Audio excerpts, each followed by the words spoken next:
being a host, and special thanks to for Mr. Lubis as the keynote speaker in this program, and also thanks for all the students here Terima kasih dan Bismillahirrahmanirrahim. Assalamualaikum warahmatullahi wabarakatuh. Waalaikumsalam warahmatullahi wabarakatuh. Selamat pagi semua untuk semua mahasiswa yang cerdas yang selalu semangat dalam mengikuti perkuliahan, dan juga untuk program ini tentunya tidak semata-mata hanya sertifikat artinya, tapi yang jauh lebih penting adalah pemahaman dan pengetahuan apa yang nanti akan disampaikan oleh Mr. Lubis terkait dengan ekspor impor Mungkin ada yang tanya, kenapa sih ekspor impor yang dibawakan Nah, estimasi setiap tahun tuh at least once year hold the workshop or the seminar for the student paling nggak tuh sekali setahun tuh minimal tuh pasti mengadakan kegiatan seperti ini. Tahun lalu tentang Kementerian Luar Negeri, bagaimana peluang sastra Inggris di dunia kedutaan atau diplomat di luar negeri.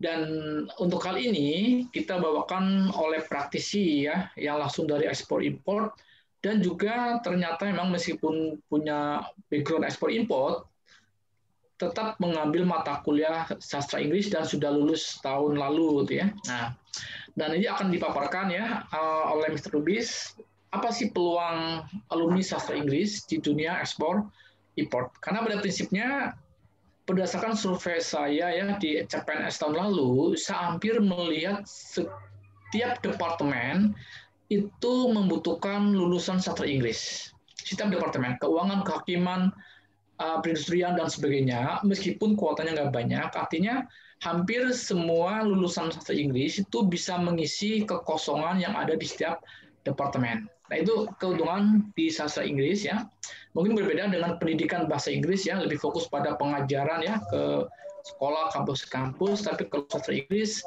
lebih banyak peluang ketika untuk mengisi suatu bidang tertentu baik di perusahaan maupun di pemerintahan, khususnya di ekspor import pun ternyata cerita dari Mr. Lubis banyak diduduki oleh beberapa yang alumni dari sastra Inggris. Baik, untuk menyingkat waktu, nanti kita akan sampaikan langsung oleh praktisinya Mr. Lubis. Satu hal yang saya doakan, mudah-mudahan teman-teman juga terhindar dari banjir atau mungkin tetangganya jika ada yang terkena, mudah-mudahan cepat surut banjirnya, kita semua diberi suatu kesehatan Amin. Baik, itu aja Pak Muklas. I think it is enough. That's all from me, and so the time for Mr. Lubis to present his own experience during in export import department. Thank you very much. Oke, thank you Mr. Bejo. Mengingatkan lagi untuk teman-teman pastikan di mute nanti di sisi ada pemaparan dari Mr. Lubis. Silakan Mr. Lubis bisa dimulai. Time is yours. Selamat pagi. Selamat pagi. Selamat pagi. Selamat pagi. Assalamualaikum warahmatullahi wabarakatuh. Morning. Waalaikumsalam warahmatullahi wabarakatuh. Semoga teman-teman semua dalam keadaan sehat, Bapak Ibu semua dalam keadaan sehat walafiat ya. Amin. Oke.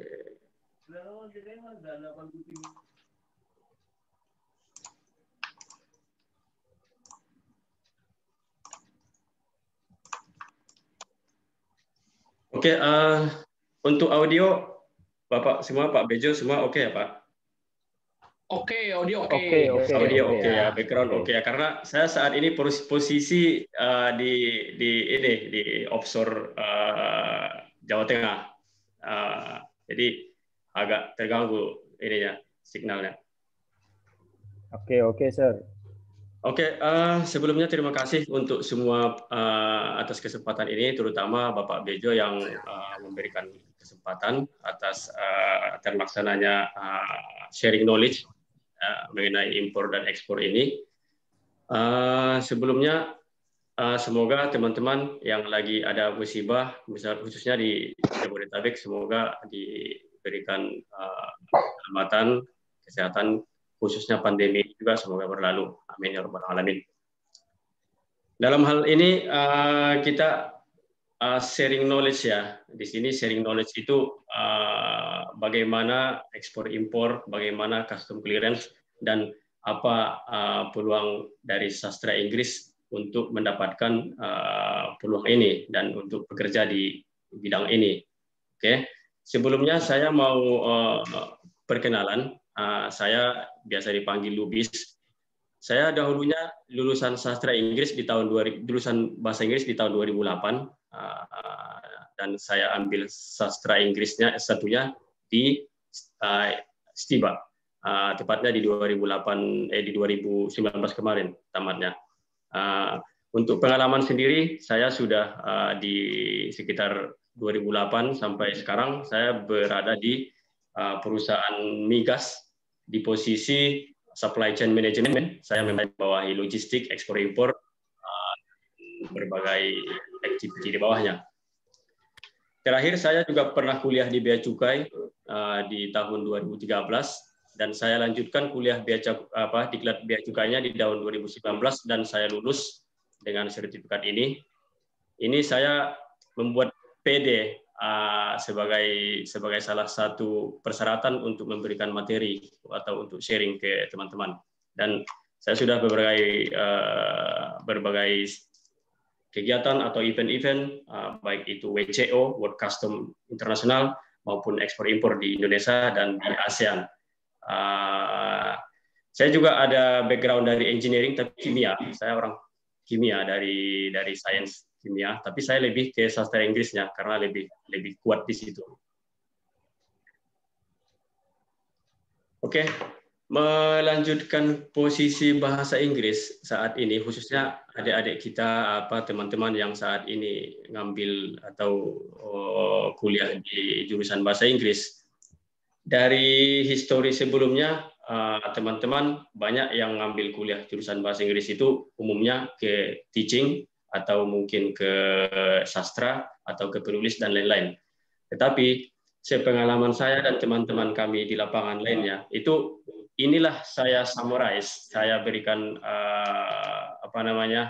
summary bahwa yang jurusan bahasa Inggris itu tidak hanya di teaching atau tidak hanya di penulis segala macam, tapi kita bisa di industri, misalnya sebagai project administration, ekspor impor, shipping line. Shipping line ini perusahaan pelayaran ya, tapi yang mengangkut kargo-kargo ekspor impor. Atau ada namanya forwarder atau freight forwarder, itu yang mengurusi ekspor impor tersendiri, misalnya, atau PPJK, pengusaha jasa kepabeanan, dan custom clearance. Ada banyak lagi di sini di mana posisi yang strategis untuk lulusan sastra Inggris, misalnya dokumen kontrol. Dan di oil gas sendiri ini sangat banyak dibutuhkan. Kenapa? Karena setiap oil and gas itu selalu kita barangnya impor dari berbagai daerah, dari internasional. Makanya untuk di oil and gas sendiri lebih banyak dibutuhkan yang dari sastra Inggris karena bahasa, karena proses, di mana ini semua posisi ini strategis sebenarnya untuk lulusan sastra Inggris. Jadi untuk teman-teman yang saat ini bingung ke depannya bagaimana, bingung untuk goalnya bagaimana, inilah gambaran semua kira-kira yang bisa dicapai selain teaching.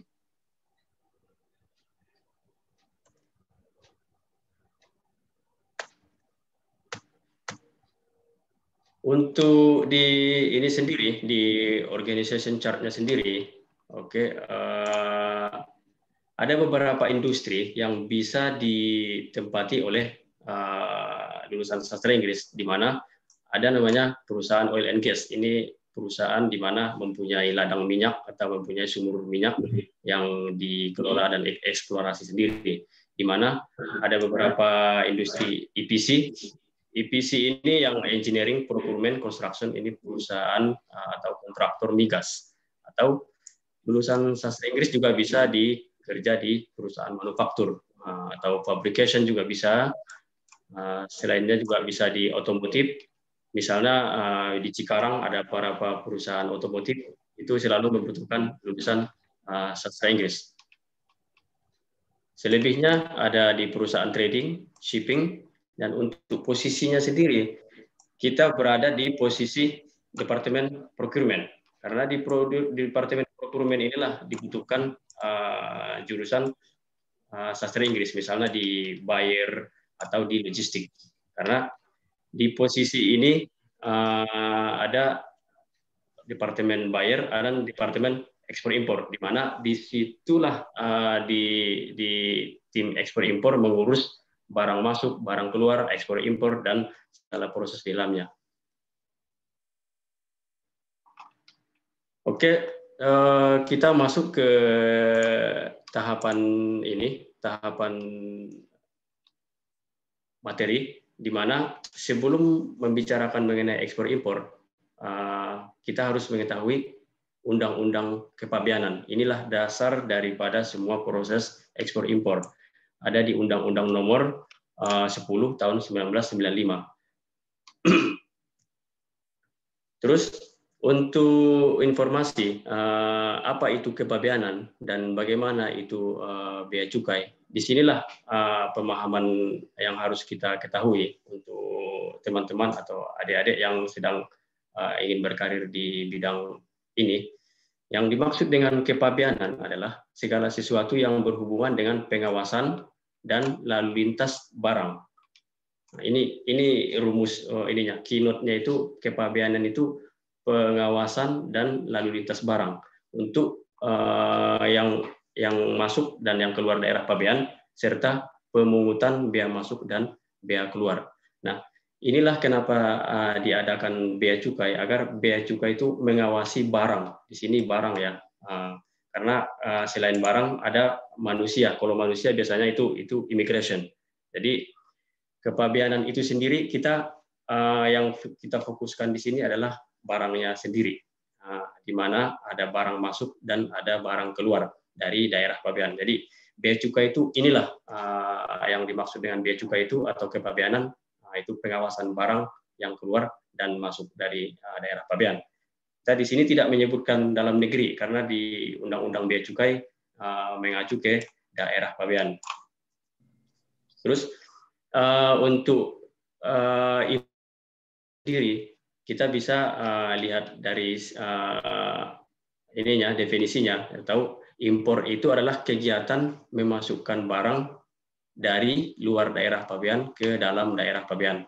Ini disebut dengan impor, memasukkan barang dari luar daerah pabean ke dalam daerah pabean.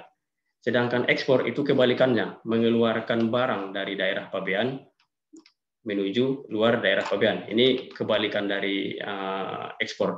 Jadi untuk di negara kita sendiri, impor itu lumayan rumit. Kenapa? Karena berbagai regulasi yang diatur oleh negara agar memasukkan barang ke dalam negeri tidak semudah mengeluarkan barang dari dalam negeri. Ini acuannya Kementerian Perdagangan dan Perindustrian. Nah, untuk daerah pabean sendiri,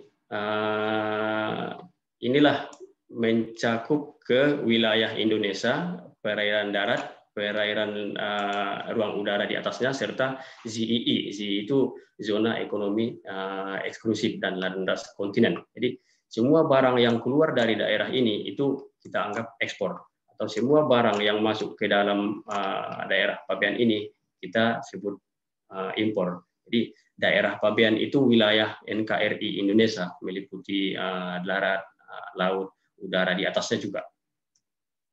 Untuk di offshore kita biasanya untuk di proyek-proyek migas atau di laut, ini kita sebut juga dengan di wilayah Indonesia yang terluar. Biasanya itu ada ukurannya sekitar 12 mil laut. Nah, dengan dalam kedalaman penuh itu masih wilayah Indonesia di mana ada kewenangan negara, ada kewenangan bea dan cukai untuk mengawasi barang ekspor dan impor di proyek-proyek atau di daerah offshore atau di Kepulauan Indonesia.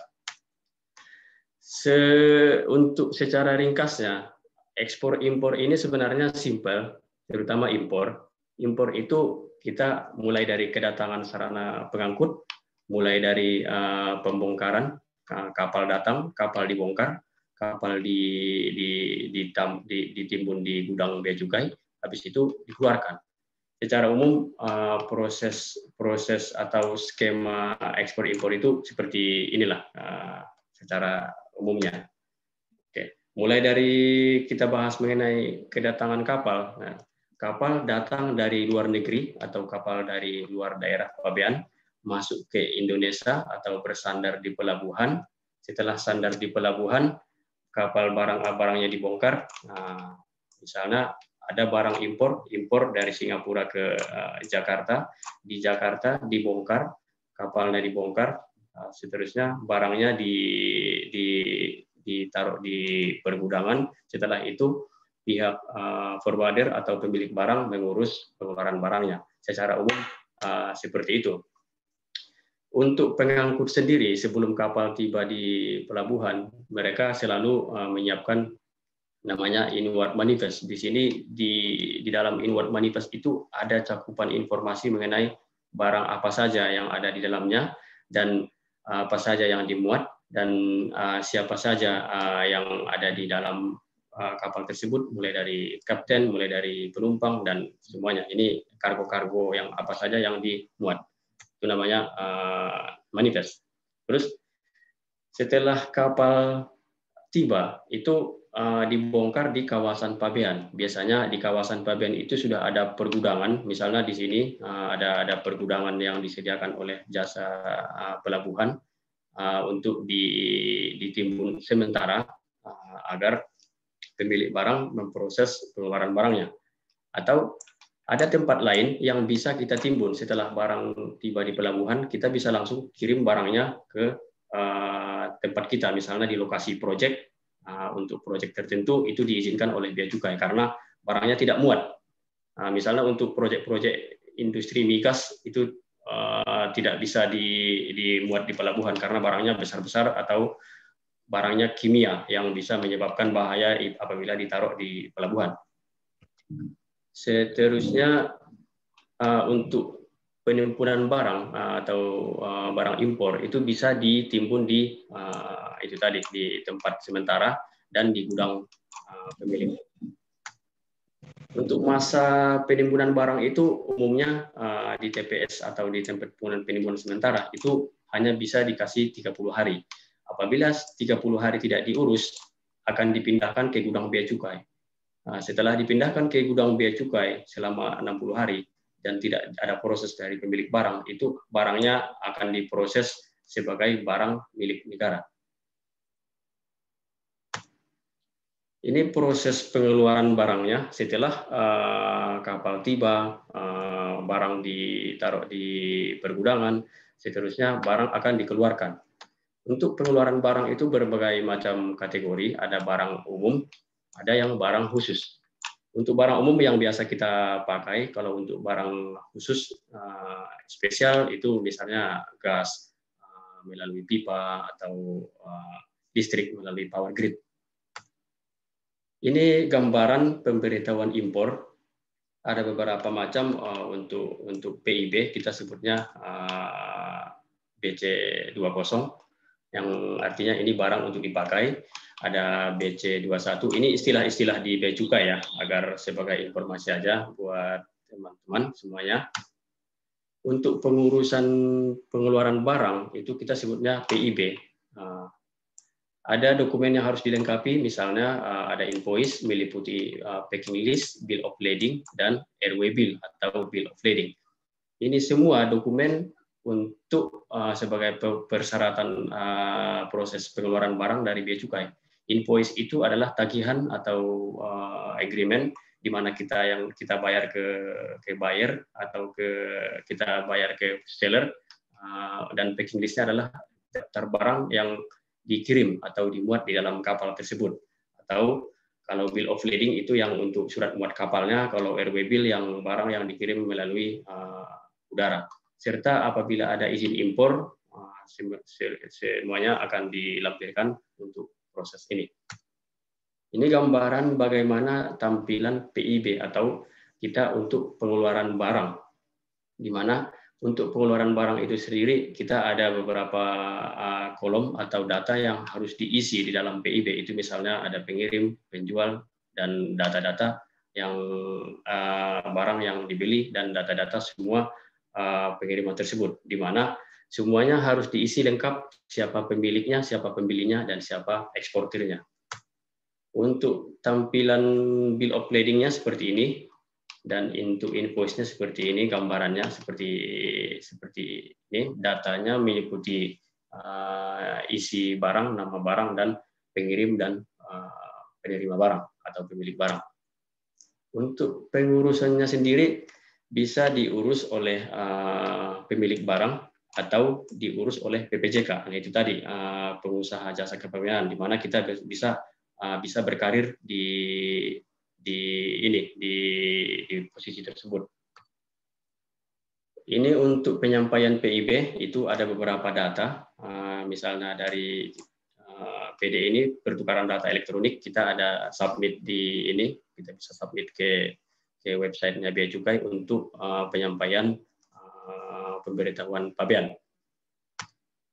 Ini untuk yang PIB berkala, di mana yang di luar dari barang-barang biasa, ini biasanya barang curah atau migas atau pipa transmisi atau listrik, itu khususnya di bidang proyek, itu biasanya kita PIB berkala namanya, dan berbagai jenis barang yang sudah diurus izinnya terlebih dahulu bisa diproses PIB berkala. Ini khusus.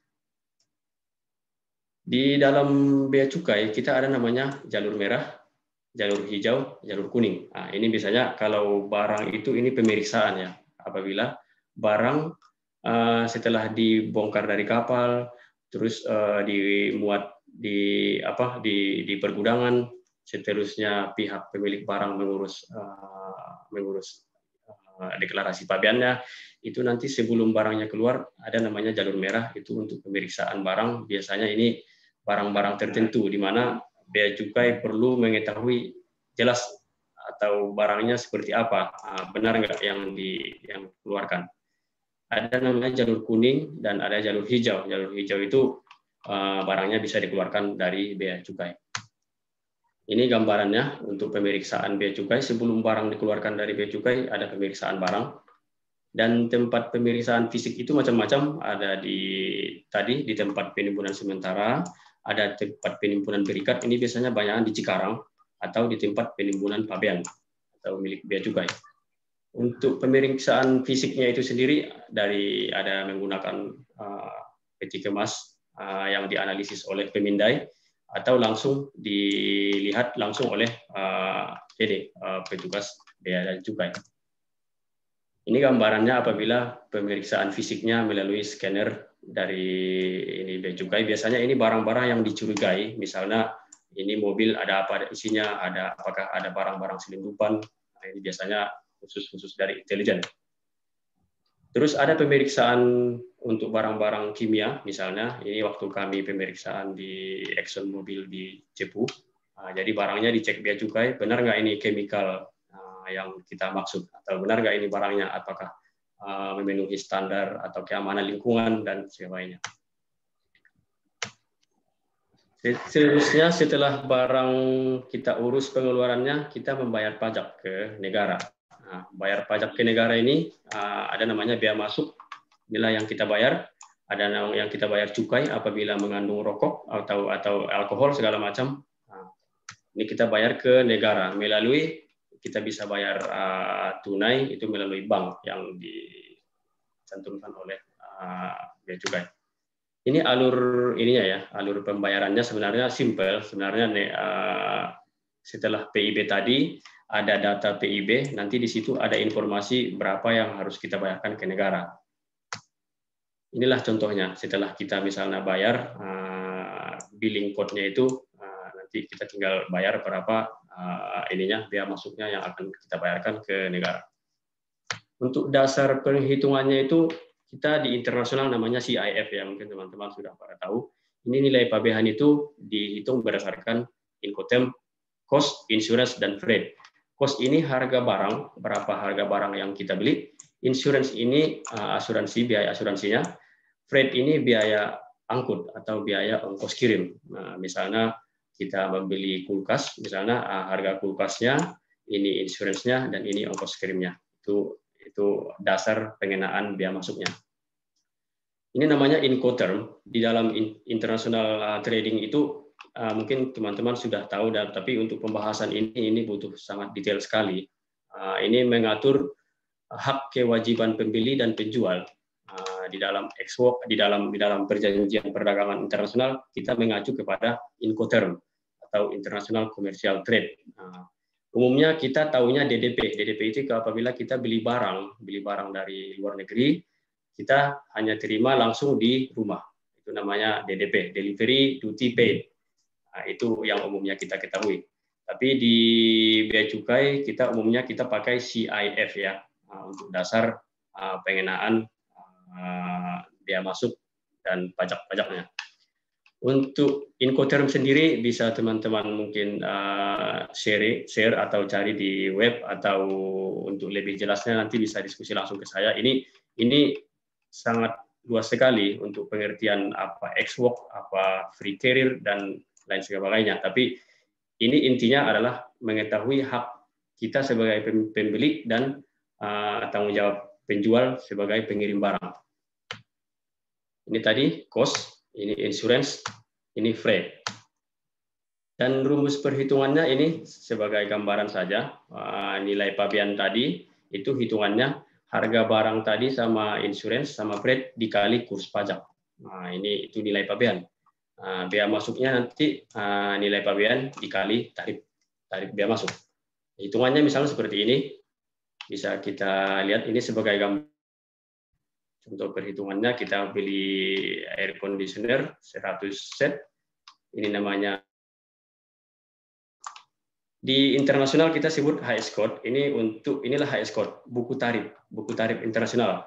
Misalnya AC ini tarifnya sekian persen. Di sini hitungan ininya, ini secara general saja agar sebagai gambaran saja agar teman-teman bagaimana sih cara menghitung biaya masuk. Ini cara menghitung biaya masuknya, kita ketahui dulu nilai pabeannya, CIF dikali kurs. Setelah itu tarif biaya masuknya tadi 15% dikali nilai pabean. Nah, ini hasilnya sampai kita ketemu total pungutan yang akan diberikan atau transfer ke negara, sekitar tambahan dari biaya masuk, PPN, dan PPH. Ini gambaran di HS code tadi. Di HS code itu kita namanya misalnya HS code tersebut itu untuk mengharmonisasi nama barangnya apa, biaya masuknya berapa. Nah, ini gambaran saja. Secara internasional ini dipakai oleh dunia ya, WCO, World Custom International, agar saya paham semua pelaku bisnis di dunia menggunakan dasar yang sama dalam perdagangannya. Seterusnya, barang yang dikirim oleh kurir, misalnya ada DHL, ada JNE, ada Tiki. Ini untuk teman-teman yang biasa shopping online ya, ini pasti familiar bagaimana kiriman yang dikirim oleh penumpang, yang dibawa oleh penumpang sendiri atau sarana pengangkut. Ini sebagai gambaran saja. Apabila kita mengimpor barang, kita diberikan untuk aturan sekarang di bea cukai, kita maksimal $3. Misalnya kita impor atau beli sepatu dari luar negeri, harganya $10. Jadi $3 diberikan fasilitas kebebasan, jadi kita bayarnya nilai CIF-nya tadi yang $7, berarti 10 kali 3, $7. Jadi ini ada peraturan terbaru. Sebelumnya itu sekitar $75 kita masih gratis biaya masuknya. Sekarang kenapa? Karena ini untuk melindungi industri-industri yang ada di Indonesia agar impor barang-barang tersebut bisa dibatasi. Kita juga bisa impor sigaret ya. Kita juga bisa impor tembakau, dan kalau kita impor alkohol itu maksimal 350 ml ya. Kita boleh impor. Sisanya harus dimusnahkan ya. Negara tidak bisa kita bayar sisa pajaknya, tapi akan dimusnahkan.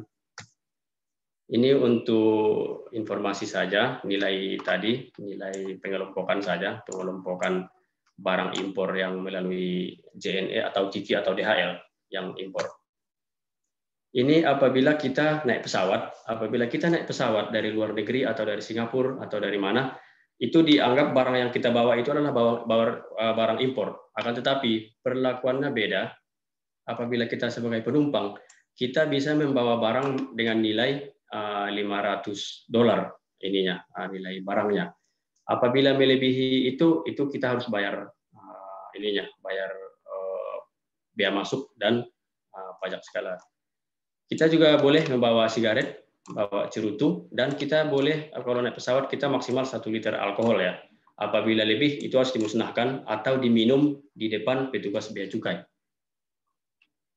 Ini untuk sarana pengangkut, ini misalnya untuk misalnya awak kabin ya, atau kapten atau yang bertugas di pesawat, itu mereka maksimal hanya $50 karena mereka udah sering bolak-balik dari luar negeri. Ini alur dari pengeluaran barang sejak dari awal kapal datang, importir mengurus semua proses-prosesnya, dokumen-dokumennya, pembayarannya, validasinya, habis itu nanti penjaluran, jalur hijau, jalur merah, jalur kuning, sampai pemeriksaan fisik, sampai nanti keluar jalur SPPB itu semacam surat pengeluaran barang dari Bea Cukai, dan kita bisa keluarkan barangnya dari Bea Cukai. Ini secara simpel